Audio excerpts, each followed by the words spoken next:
एक गांव में बंसी नाम का एक मूर्तिकार रहता था। बंसी अपने हुनर से मूर्तियां बनाता था। उसकी कला में कुछ तो खास था, लेकिन लोग उसे पहचान नहीं पाते थे। लोगों को उसकी बनाई हुई मूर्तियां पसंद नहीं आती थी। ऐसे ही एक दिन की बात है। बंसी बाजार में मूर्ति बेच रहा था। तभी वहां एक ग्राहक आता है और कहने लगता है, अरे क्या बकवास मूर्ति बेच रहा है। कभी तूने अपने हाथ की बनाई हुई मूर्ति देखी है? तेरी मूर्तियां देखकर गुस्सा आता है, गुस्सा। बंसी बोला, ए भैया, अगर मूर्तियां नहीं खरीदनी है तो मत खरीदो। कम से कम मेरी कला का अपमान तो मत करो। अरे वाह वाह वाह, कला का अपमान? अरे भैया, अपमान उसका होता है जिसका सम्मान होता है। पहले तो तू कलाकार तो ठीक से बन जा। इतना बोलकर वो आदमी वहां से चला जाता है। बंसी निराश होते हुए खुद से बोला, कला का अपमान करने वालों को मैं क्या समझाऊं। मैं इतनी सुंदर मूर्तियां बनाता हूँ, फिर भी कोई नहीं खरीदता। पता नहीं मेरी किस्मत कब बदलेगी। बंसी निराश होकर अपनी मूर्तियां लेकर घर चला आया। वो घर के कोने में बैठकर सोचने लगता है। तभी वहां गौरी आती है। गौरी, जिससे बंसी प्रेम करता था। बंसी, पिताजी मेरा विवाह किसी से तय कर रहे हैं। बंसी बोला, क्या? अरे गौरी, तुम्हारे पिताजी जानते हैं ना कि मैं तुमसे प्रेम करता हूँ और तुम भी मुझसे प्रेम करती हो, तो फिर वो तुम्हारा विवाह किसी और से कैसे तय कर सकते हैं? मैंने तुम्हें कितनी बार कहा है कि इस मूर्तियों के व्यापार को छोड़ दो, किसी और काम में मन लगाओ, लेकिन तुम तो सिर्फ मूर्तियां ही बनाते हो। मेरे पिताजी जिस किसान से विवाह करा रहे हैं, उसके पास बहुत सारी ज़मीन है। अरे गौरी, मैं एक मूर्तिकार हूँ। मेरे पिता भी मूर्तिकार थे। तुम शायद जानती नहीं, मेरे हाथ में जादू है, जादू। मैं समझती हूँ बंसी, तुम्हारे हाथ में जादू है, लेकिन तुम क्यों नहीं समझती कि तुम्हारी मूर्तियाँ कोई नहीं खरीदता। तुम कब तक अपने आप को धोखा देते रहोगे? कान खोलकर सुन लो, अगर मैं विवाह करूँगी तो तुमसे ही करूँगी। गौरी कड़वाहट से कहकर चली जाती है। अगली सुबह बंसी गौरी के पिता, जो उस गांव के मुखिया थे, उनके घर जा पहुंचा। मुखिया बंसी को देखकर कहने लगा, अरे तुम्हारी हिम्मत कैसी हुई मेरे घर आने की? बंसी बोला, मुखिया जी, मैं आपकी बेटी से बहुत प्रेम करता हूँ। मुखिया ने कहा, हाँ हाँ, मैं जानता हूँ, लेकिन क्या तुम जानते हो कि प्रेम से पेट नहीं भरता? क्या है तुम्हारे पास? तुम तो पूरा दिन बाजार में अपनी मूर्तियाँ बेचते फिरते रहते हो, लेकिन किसी को तुम्हारी मूर्तियाँ देखना तक पसंद नहीं है, खरीदना तो दूर की बात है। क्यों मुखिया जी? लेकिन मुझे विश्वास है कि मेरी मूर्तियाँ एक दिन जरूर बिकेंगी। मेरी किस्मत बदलेगी। बस कला का सही सम्मान मिलने की देर है। मुखिया ने कुछ पल सोचा, फिर बोला, ठीक है। तो बंसी, मैं तुम्हें 1 महीने का समय देता हूँ। 1 महीने में अगर तुम 1,000 स्वर्ण मुद्राएं कमा के दिखा सको तो मैं तुम्हारी और गौरी की शादी की मंजूरी दे दूंगा। बोलो। तभी वहां गौरी अचानक आती है और गुस्से में पूछती है, पिताजी, आप क्या कह रहे हैं? बंसी भला 1 महीने में 1,000 स्वर्ण मुद्राएं कैसे कमा पाएगा? मुखिया बोला, गौरी, मैं तुम्हारे प्रेम के कारण ही उसे एक मौका दे रहा हूँ। अगर वह इस चुनौती में सफल हो जाता है तो मैं उसकी कला और उसकी मेहनत को मानूंगा। तभी बंसी ने कहा, मुखिया जी, 1 महीने के अंदर मैं 1,000 स्वर्ण मुद्राएं कमा कर दिखाऊंगा, ये वादा है मेरा। मुखिया बोला, हाँ, देखते हैं, लेकिन बंसी, अगर तुम इस चुनौती में असफल हुए तो तुम्हें मेरा फैसला मानना होगा। अगले दिन बंसी मूर्तियां बेचने के लिए बाजार चला गया। वो सुबह से लेकर शाम तक बैठा रहा, लेकिन एक भी मूर्ति नहीं बिकी। बंसी फिर निराश होते हुए बोला, आज तो एक भी मूर्ति नहीं बिकी। समझ नहीं आ रहा कि करूँ तो करूँ क्या। बंसी उदास मन से मूर्तियां समेट कर जाने ही वाला था कि तभी एक व्यक्ति वहां आ पहुंचा और कहने लगा, भैया एक मूर्ति दे देना मुझे, और हाँ, मूर्ति ऐसी देना जो बच्चों को पसंद आए। वो क्या है ना कि कल मेरी भतीजी का जन्मदिन है, तो मैं सोच रहा हूँ कि उसे एक मूर्ति भेंट दे देता हूँ। बंसी यह सुनकर खुश हो गया और एक सुंदर मूर्ति उस व्यक्ति को दे दी। उस व्यक्ति ने कुछ पैसे बंसी को खुद पकड़ा दिए और वहाँ से चला गया। बंसी खुश होते हुए बोला, अरे कुछ तो बिक्री हुई। इतना कहकर बंसी घर जाने ही वाला था कि तभी एक दूसरा व्यक्ति वहाँ आ गया। उसके हाथ में एक पिंजरा था जिसमें एक तोता बंद था। वो व्यक्ति बोला, भैया क्या ये तोता हमसे खरीदोगे? बंसी मुस्कुराने लगा और बोला, तुम तो इस गांव के नहीं लगते। अरे हाँ हाँ, आपने बिल्कुल सही पहचाना, मैं दूसरे गांव का व्यक्ति हूँ। हाँ, क्योंकि अगर तुम इस गांव के होते ना तो तुम मुझसे खरीदने की हरगिज़ नहीं कहते, क्योंकि इस गांव के सभी लोग मेरी स्थिति अच्छी तरह से जानते हैं। वो व्यक्ति बंसी की बात सुनकर उदास होते हुए बोला, सुबह से लेकर शाम तक हर घर का दरवाज़ा खटखटा चुका हूँ, लेकिन कोई भी मेरे इस सुंदर तोता को नहीं खरीदता। क्या करें? एक काम करिए ना भैया, आप इस सुंदर तोते को ले लीजिए। आपके पास जो कुछ भी है आप मुझे दे दीजिए। मुझे धन की बहुत आवश्यकता है। ये सुनकर बंसी चौंक गया। आखिर तुम इस तोते को बेचना क्यों चाहते हो? भैया, यह मेरा तोता नहीं है। क्या है कि कुछ समय पहले मैं एक साधु बाबा के पास गया था और उनसे मैंने कहा कि बाबा कुछ ऐसा चमत्कार करो जिससे मैं धनवान बन जाऊं। तो साधु बाबा ने मुझे यह तोता पकड़ा दिया और कहा, यह तुम्हारी किस्मत बदलेगा। बस तब से लेकर अब तक मैं अपनी किस्मत बदलने का इंतज़ार कर रहा हूँ और भैया इंतज़ार करते करते थक गया। अब तो मुझे नहीं लगता कि मेरी किस्मत अब बदलेगी। बंसी तोते की ओर देखने लगा। तोता बड़े ही गौर से देख रहा था। उसकी आंखों में एक उदासी थी। बंसी को जो पैसे मिले थे उस व्यक्ति को देकर बोला, भैया देखो, आज सुबह से मेरी यह बोहनी हुई थी। अब अगर इतने में तुम्हारा काम चल जाए तो यह ले लो, और हाँ, अगर तुम चाहो तो तोते को भी अपने साथ ले जा सकते हो। वो व्यक्ति तुरंत पैसे लेकर बंसी से बोला, अरे नहीं भैया, तोते को तुम ही रख लो, मैं क्या करूँगा। इतना कहकर वो व्यक्ति चला गया और बंसी उस पिंजरे में बंद तोते को लेकर अपने घर पर आ गया। लेकिन बंसी उस दिन जब घर पर लौटा तो उसके जेब में एक भी सिक्का नहीं बचा था। हाथ में वो तोता था जिसे वही व्यक्ति जबरदस्ती देकर चला गया था। बंसी तोते से बोला, मेरे पास तो अब इतना भी पैसा नहीं बचा कि मैं आज रात को कुछ खा सकूं, और ऊपर से वह व्यक्ति मुझे जबरदस्ती तुम्हें दे गया। अब बताओ भला मैं तुम्हें क्या खिलाऊं? तभी तोता बोल पड़ा, कोई बात नहीं, आज से तुम ही मेरे नए मालिक हो। वैसे भी मुझे इस समय भूख नहीं है। तोते के मुख से इतनी शुद्ध भाषा सुनकर बंसी चौंक गया। अरे तोते, तू तो बिल्कुल इंसानों की तरह बात करता है। अरे मैं तो चौंक ही गया कि मेरे सामने तोता बोल रहा है या कोई इंसान। हाँ, मैंने तुमसे इसलिए बात की क्योंकि तुम मुझे अच्छे लगे। जिसने मुझे बेच दिया उससे मैंने कभी बात नहीं की। वो बहुत ही जल्दबाज और निराश इंसान था। मेहनत ही नहीं करता था, बस रातों रात अमीर बनने के ख्वाब देखा करता था। तोते की बात सुनकर बंसी उदास हो गया और कहने लगा, वैसे तोते, मैं रातों रात धनवान बनने के सपने तो नहीं देखता, लेकिन हालात अब मुझे सपने देखने पर मजबूर कर रही है। फिर बंसी ने अपने जीवन की सारी घटनाएं उस तोते को बता दी। तोते ने कहा, तुम एक बहुत अच्छे कलाकार हो और तुमने जो मुखिया के सामने 1 महीने में 1000 स्वर्ण मुद्राएं कमाने की हामी भरी है, वो बहुत हिम्मत की बात है। तुम ज़रूर सफल होगे, देखना। अरे क्या सफल होगे, मुझे तो अपनी सफलता के दूर दूर तक कोई आसार नज़र नहीं आ रहे। अरे मैं तुम्हारी सहायता करूँगा ना। मैं तुम्हें मूर्तियों के कुछ ऐसे गुण और बारीकियाँ सिखाऊंगा जिससे तुम्हारी कला और निखर जाएगी। हाँ, फिर लोग तुम्हारी मूर्तियाँ खरीदेंगे, देख लेना।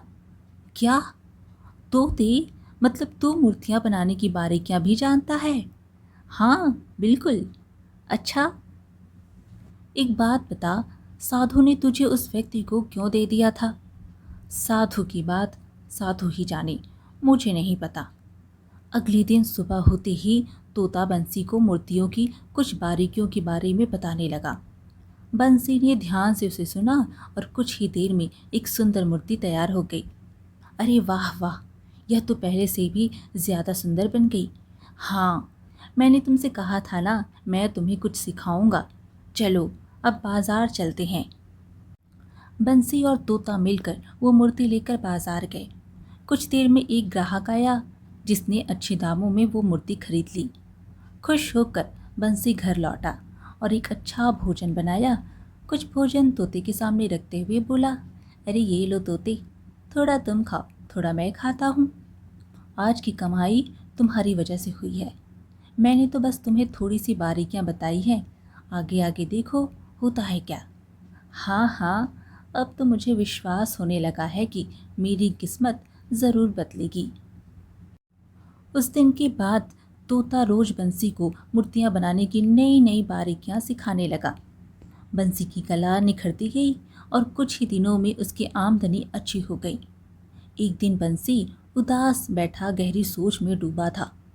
तब तोते ने पूछा, क्या बात है भाई, कुछ परेशान लग रहे हो? बंसी बोला, मुखिया जी ने मुझे केवल 1 माह का समय दिया था। अब उसमें बस कुछ ही दिन बचे हैं और मैं अभी तक मुश्किल से 20 स्वर्ण मुद्राएं ही जमा कर पाया हूँ। बाकी 980 अभी जमा करना बाकी है। तोते ने यह सुना तो उसने बंसी के मन में आत्मविश्वास जगाया।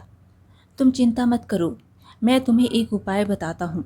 अगर तुम वो उपाय अपनाओगे तो ना सिर्फ 1000 बल्कि 1 लाख स्वर्ण मुद्राएं कमा सकते हो। बंसी ने कहा, ऐसा कैसे संभव है? तोते ने कहा, सब संभव है, बस तुम मेरी बात मानो। हाँ हाँ, मैं तो बिल्कुल तैयार हूँ, लेकिन हाँ, मुखिया जी ने एक और शर्त रखी थी कि वह 1000 स्वर्ण मुद्राएं मुझे सिर्फ और सिर्फ मूर्तियाँ बेचकर ही कमानी है। अब देखो, अगर तुम्हारा कोई और तरीका है तो माफ़ करना, मैं वो नहीं मानूंगा। ओहो, मेरा उपाय भी मूर्ति से ही जुड़ा है। मैं जिस विशेष मूर्ति की बात कर रहा हूँ ना, अगर तुम उसे वैसा का वैसा बनाओ और जहाँ मैं कहूँ वहाँ ले चलो तो मुझे विश्वास है कि वो मूर्ति बहुत अधिक मूल्य में बिकेगी। बंसी ने कहा, ठीक है फिर तोता बताने लगा कि किस प्रकार की मूर्ति बनानी है। रात भर मेहनत कर बंसी ने एक सुंदर राजकुमार की मूर्ति तैयार कर दी। बंसी ने खुद बनाई हुई मूर्ति देखकर हैरत से बोला, यह मूर्ति तो वाकई में किसी राजकुमार जैसी लगती है। तोते, क्या तुमने कभी इस राजकुमार को देखा है? ओहो, वो सब तुम छोड़ो। अब तुम इस मूर्ति को लेकर विशालगढ़ के राजा सुखसेन के दरबार में जाओ। मैं भी तुम्हारे साथ चलता हूँ। बंसी तैयार हुआ और मूर्ति को लेकर तोते के साथ विशालगढ़ की ओर निकल पड़ा। कुछ घंटे बाद बंसी राज दरबार में खड़ा था। सामने राजा सुखसेन सिंहासन पर बैठे थे। राजा ने पूछा, कौन हो तुम? बंसी बोला, महाराज, मेरा प्रणाम स्वीकार करें। मैं एक मूर्तिकार हूँ। मैंने आपके लिए एक विशेष मूर्ति बनाई है। यदि आप उसे देखेंगे तो मुझे विश्वास है कि आप प्रसन्न होकर मुझे 1000 स्वर्ण मुद्राओं का इनाम देंगे। राजा बोले, अच्छा, ऐसा क्या है उस मूर्ति में, चलो दिखाओ। बंसी ने धीरे से मूर्ति को सामने खड़ा कर दिया। राजा सुखसेन की आंखें मूर्ति को देखकर भर आई, लेकिन अगले ही क्षण वे क्रोधित होते हुए कहा, तुमने इस मूर्ति को किसके कहने पर बनाया? क्या तुम इसे पहचानते हो? बंसी बोला, माफ़ करिएगा महाराज, लेकिन मैं इन्हें नहीं जानता, ना ही मैंने इन्हें कभी देखा है। क्या तुम कभी इससे मिले हो? साफ साफ बताना, झूठ मत बोलना। नहीं नहीं महाराज, मैं इनसे कभी नहीं मिला। अरे तो फिर तुमने इसकी हूबहू मूर्ति कैसे बना ली? तोता, जो अब तक चुप बैठा था, बंसी के कान में फुसफुसाया, मेरा नाम मत लेना, बस यही कहना कि राजकुमार तुम्हारे सपने में आया था और उसने कहा था राजा सुखसेन मूर्ख है। मेरी मूर्ति बनाओ और उसे दिखाओ, जिससे कि उसकी मूर्खता दूर हो जाए। बंसी तोते से बोला, ये तू क्या बकवास कर रहा है? मरवाएगा क्या? तोते ने कहा, अरे अगर स्वर्ण मुद्राएं चाहिए तो वही कहो जो मैं कह रहा हूँ। राजा फिर से बोला, सच सच बताओ कि तुमने यह मूर्ति क्यों बनाई है? बंसी घबराते हुए बोला, महाराज, कल रात राजकुमार मेरे सपने में आया था। उसने मुझसे कहा कि राजा सुखसेन मूर्ख है। मेरी मूर्ति बनाओ और उसे दिखाओ जिससे कि उसकी मूर्खता खत्म हो जाए। राजा सुखसेन का चेहरा गुस्से से अब पूरी तरह लाल हो चुका था। तभी वहां खड़ा सैनिक बोला, अरे मूर्ख, तू जानता भी है कि तूने आखिरकार किसकी मूर्ति बनाई है? राजा ने क्रोध में सैनिकों की ओर देखा और कहा, सैनिकों, इस मूर्ख को तुरंत कारागार में डाल दो। फिर बंसी को तोते सहित कारागार में डाल दिया गया था। रात भर वो बेचैनी से जागता रहा और तोते से कहता रहा, तोते, तुमने तो मुझे कहा था कि मुझे इनाम मिलेगा। वाह, बड़ा इनाम मिला। देखो, राजा सुखसेन ने मुझे सीधा कारागार में डाल दिया। अब क्या करें? तोते ने कहा, अरे तुम घबराते बहुत हो, चिंता मत करो, तुम मेरी बात पर भरोसा रखो, तुम्हें इनाम ज़रूर मिलेगा। बंसी बोला, हे भगवान, मैं ही मूर्ख हूँ जो तुम्हारी बातों पे आ गया। बंसी ने सारी रात तोते से बात नहीं की। अगली सुबह एक सैनिक कारागार में आ पहुंचा। चलो, बाहर चलो, राजा सुखसेन ने तुम्हें दरबार में बुलाया है। बंसी चुपचाप दरबार में पहुंच गया। राजा बोला, कल तुमने जो मूर्ति हमें दिखाई थी, तुम्हें पता है कि वह मूर्ति तुम्हारे स्वप्न में आए मेरे छोटे भाई की थी। उसने स्वप्न में तुमसे कहा था कि मैं मूर्ख हूँ और जब उसकी मूर्ति बनाकर मेरे सामने रखोगे तभी मुझ में थोड़ी अकल आएगी। बोलो। बंसी बोला, महाराज, आपको कोई गलतफहमी हुई है। मैंने मूर्ति किसी राजकुमार की बनाई थी, आपके भाई की नहीं। राजा बोला, मूर्ख, वो मूर्ति मेरे छोटे भाई बलराम की थी जो कई दिनों से लापता है। मैंने पूरे राज्य और जंगल में खोज करवा लिया मगर उसका कुछ भी पता नहीं चला। बंसी बोला, महाराज, मुझे सच में नहीं मालूम था कि वो आपके भाई हैं। तो फिर तूने यह क्यों कहा कि मेरे भाई ने स्वप्न में तुझसे कहा कि मैं मूर्ख हूँ? यह शब्द वही है जो मेरा भाई हमेशा मुझसे मजाक में कहा करता था। अब सीधी तरह से बता, तूने मेरे भाई को आखिरी बार कहाँ देखा था? और अगर नहीं बताया ना तो अभी के अभी फांसी पर लटका दूंगा। बंसी बोला, महाराज, कृपया करके मैं सच कहता हूँ, मेरी बात पर विश्वास कीजिए। ना तो मैं आपके भाई को जानता हूँ और ना ही आपको, और आपके बीच की बातों को भी मैं नहीं जानता। दरअसल बात यह है कि कुछ दिन पहले मैंने इस तोते को खरीदा था। इसी ने मुझसे कहा था कि इसकी बताई गई आकृति की मैं मूर्ति बनाऊं और वो मूर्ति मैं आपको दिखाऊं। यह कहता है कि आप मूर्ति देखकर प्रसन्न होंगे। मुझे नहीं पता था कि ऐसा कुछ होगा। राजा हैरत से बोले, क्या तुम इस तोते की बात कर रहे हो? बंसी बोला, जी हाँ महाराज, यह तोता इंसानों की तरह बात करता है। कल यह मुझसे कह रहा था कि इसका नाम मत लेना, इसलिए मैंने नहीं कहा कि यह सब कुछ तोते ने कहा है। राजा सुखसेन ने तोते की तरफ देखकर कहा, क्यों तोते, यह सच कह रहा है? तोता बोला, हाँ, ये सच कह रहा है। राजा ने फिर कहा, क्या तूने मेरे भाई को देखा है? तोता बोला, हाँ, मैंने देखा है, लेकिन मैं बताऊंगा नहीं। फिर चाहे तुम बंसी को मार ही क्यों ना दो। बंसी तोते की बात सुनकर डर के मारे बोल पड़ा, नहीं नहीं महाराज, नहीं।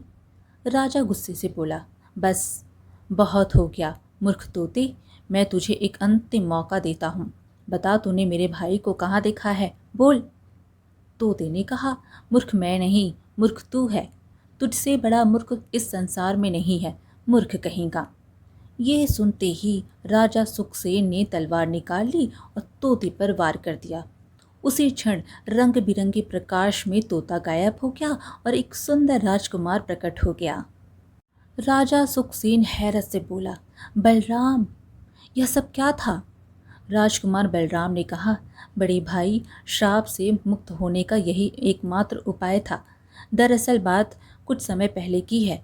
जब मैं जंगल में शिकार खेलने के लिए गया था तो गलती से मैंने एक तोते के जोड़े पर तीर चला दिया। एक तोता मर गया। उस समय वहाँ पर एक साधु महाराज बैठे थे। उन्होंने गुस्से में मुझे श्राप दिया कि मैं भी तोता बन जाऊं। जब मैंने क्षमा मांगी तो उसने कहा कि मेरा श्राप तभी टूटेगा जब मेरा सगा भाई तोते के रूप में मुझे मार डालेगा। बस कुछ समय बाद फिर साधु महाराज ने मुझे एक व्यक्ति को दे दिया और वह व्यक्ति मुझे बंसी को बेच गया। जब मुझे पता चला कि बंसी मूर्तिकार है तो मैंने योजना बनाई। मैंने अपनी स्वयं की मूर्ति बनवाई और बंसी को वही शब्द कहे जिन शब्दों से मैं अक्सर आपको छेड़ा करता था, ताकि आपको मेरी याद आ जाए। मुझे पता था कि आप जल्दबाजी में बंसी को कारागार में बंद कर देंगे और मैं यह भी जानता था कि बंसी डर जाएगा और कोई भी डर जाएगा और वह यही कहेगा कि मैंने आपको ऐसा कहने के लिए बोला था। और जब आप तोते के रूप में मुझसे पूछेंगे तो मैं आपसे कुछ कटु शब्द कहूँगा तो आप गुस्से में आकर मुझ पर वार कर देंगे और उसी क्षण मेरा श्राप टूट जाएगा। बस यही थी पूरी कहानी भैया। राजा सुखसेन खुशी से बलराम को गले से लगा लिया और रो पड़ा।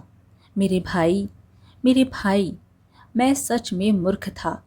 राजकुमार बलराम बोला, मुझे क्षमा करो मेरे भाई, मुझे क्षमा करो। और बंसी, तुम भी मुझे क्षमा करो। बंसी, तुमने मुझे मुक्ति दिलाई, इसलिए मैं तुम्हें 1 नहीं 2 लाख स्वर्ण मुद्राएं देता हूँ। राजकुमार बलराम ने बंसी को 2 लाख स्वर्ण मुद्राएं भेंट की। बंसी खुश होते हुए तुरंत मुखिया के घर गया और सब कुछ बताया। मुखिया ने प्रसन्न होकर अपनी पुत्री गौरी का विवाह बंसी से कर दिया और इस प्रकार बंसी का जीवन ही बदल गया। आज की कहानी यहीं पर समाप्त हुई। फिर मिलेंगे एक और कहानी के साथ। कहानी पसंद आए तो लाइक शेयर ज़रूर करें और चैनल को सब्सक्राइब करना बिल्कुल ना भूलें। धन्यवाद।